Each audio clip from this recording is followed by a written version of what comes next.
Oh, sorry, wasn't listening.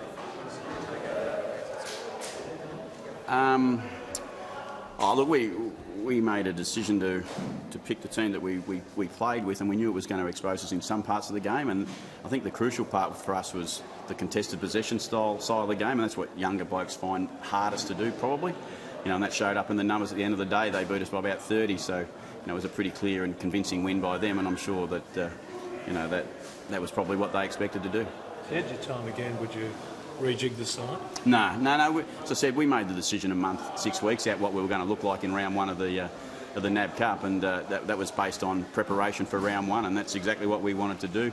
We got some players out there to give them a taste, because we know with only 2 games to go, the opportunity to give them a look at that football, that level of football, and what they're going to learn from it was only probably ever going to be this week. So we had to take that risk that we were going to expose ourselves a little bit, but we knew that, and we thought the benefits of those young boys going into their first AFL season or their second season, they get a little bit of a taste of what it feels like and how much work they've got to do on their game. In that cost-benefit analysis, where does that stack up after a game like this one?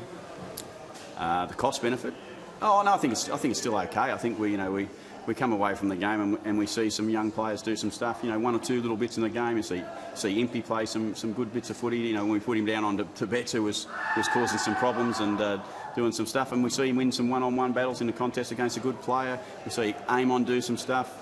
So we see a little bit of that. We've seen Polak, I thought, play really well in his first game at the club, and really strong and solid in a contest. So there's some real positives still to come out of the game. As I said, I can't sit here now and say I'm worried about the end result, because we made a decision. That's what position we're probably going to put ourselves in, because we knew that there were some bonuses in playing those young boys, as I said. So I think that, for me, I'm okay with that. I don't want to ever lose. I hate losing. I didn't want to lose today's game of football, but I understood that some risks were being taken.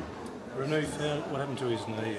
I know he just got a hit somewhere we don't like getting hit a bit, and it slowed him down a bit. So hopefully he'll pull up okay. And it was a big effort by Newfie to come out and get himself in the shape that he has now and give himself a chance. Would it have been better to play a key forward, one of the established ones today, to give someone to aim to? No, I think that's again.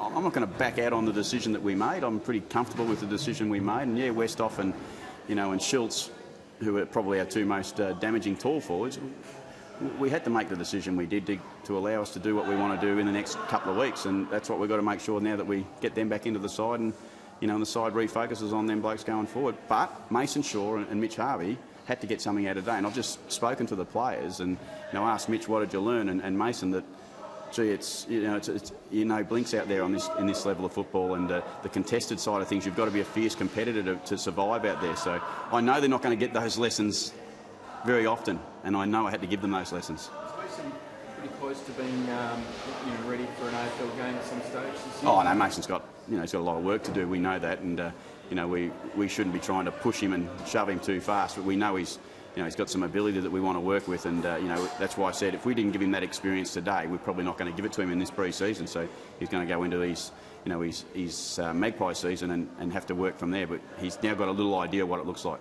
Tactically, did you learn anything about yourselves, about the way you want to play the game, or was it because you had so many makeshift players that wasn't the aim? No, I think we, as I said in there, because we're off on the community camp, but I thought some of our compliance stuff was a little bit poor when you consider that doesn't have nothing to do with talent. Compliance is what you should know, where you should go at the right times, and I thought there was some of that we were a little bit shaky, and I didn't like some parts of that.